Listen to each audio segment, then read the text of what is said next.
Assalamualaikum warahmatullahi wabarakatuh.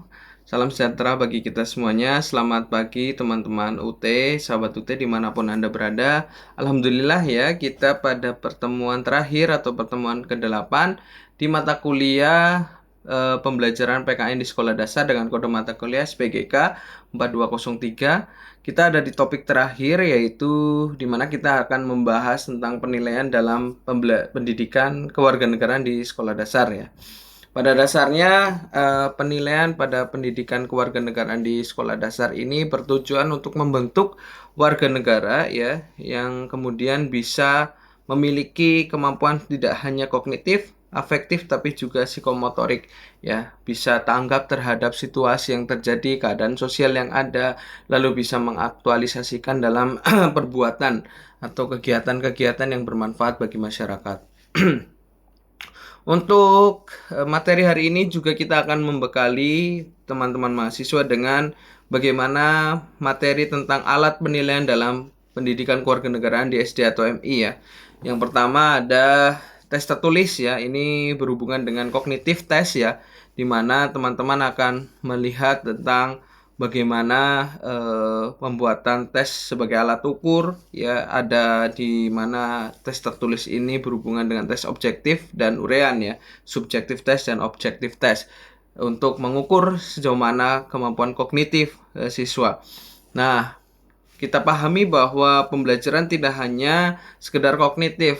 Kita memahami bahwa pembelajaran itu berhubungan juga dengan afektif ya.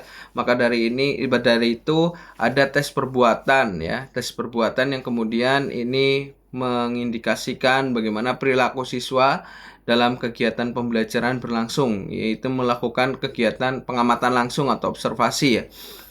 Lalu selanjutnya ada tes lisan untuk melihat kecakapan siswa-siswa terhadap ide atau saran yang terjadi secara lisan ya, langsung ya. Lalu yang keempat adalah penilaian on test, yaitu ada observasi, angket, wawancara, dan penilaian portofolio ya. Lalu ada beberapa contoh jenis-jenis model penilaian perbuatan ya, affective test, yaitu ada ini penilaian diri, penilaian antar teman, dan penilaian yang dilakukan oleh guru ya. Nanti juga ada teman-teman lihat contoh model skala sikap ya, ada menggunakan skala Likert ya, SS sangat setuju hingga ke sangat tidak setuju. 5 poin yang menjadi dasar dalam penilaian skala sikap. Lalu di materi ini juga nanti teman-teman akan melihat tentang bagaimana contoh dari penilaian daftar cek ya, dimana ini akan melihat tentang kesesuaian dari aktivitas yang dilakukan oleh siswa, kemudian guru memberikan centang atau memberikan suatu keterangan yang sesuai dengan aktivitas yang dilakukan. Nah, fungsinya adalah untuk memantau aktivitas pembelajaran yang ada di kelas. Selanjutnya model penilaian portofolio yang ini sudah teman-teman juga pelajari dalam RBV sebelumnya, yaitu di mana ada pengumpulan ya, ada kegiatannya pengumpulan, mengumpulkan semua kinerja yang dilakukan oleh siswa kita, lalu mengorganisasi hasil kinerja yang telah dilakukan, lalu merefleksikan apa yang menjadi bahan-bahan kekurangan atau perbaikan, kemudian lalu menyajikan berdasarkan revisi atau refleksi yang telah dilakukan sebelumnya. Lalu ini ada beberapa kelebihan dan kekurangan dari model portofolio, penilaian portofolio, yaitu ini jelas kelemahannya memerlukan waktu yang relatif lama ya, karena harus mengecek ya. Lalu selanjutnya guru harus tekun, sabar, teliti ya, dan tidak ada kriteria yang menjadi standar atau patokan umum ya, atau baku.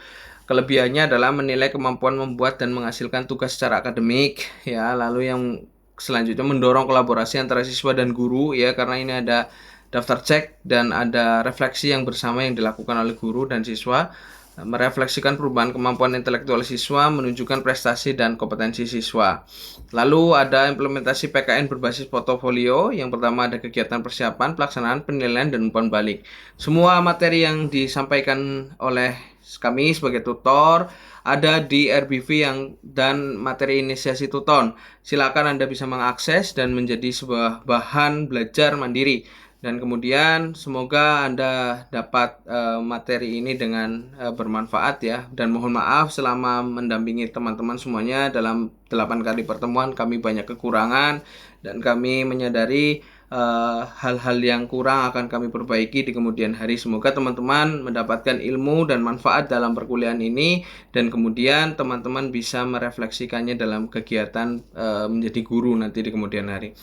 Dan jangan lupa untuk mengisi absen, mengisi tugas, lalu memberikan suatu penilaian dalam kegiatan diskusi. Saya mohon maaf apabila banyak kekurangan. Mudah-mudahan silaturahmi kita tidak terputus di kemudian hari dan mudah-mudahan kita bisa berjumpa di lain waktu. Mohon maaf apabila banyak kekurangan. Saya mohon pamit. Billahi taufiq wal hidayah. Assalamualaikum warahmatullahi wabarakatuh.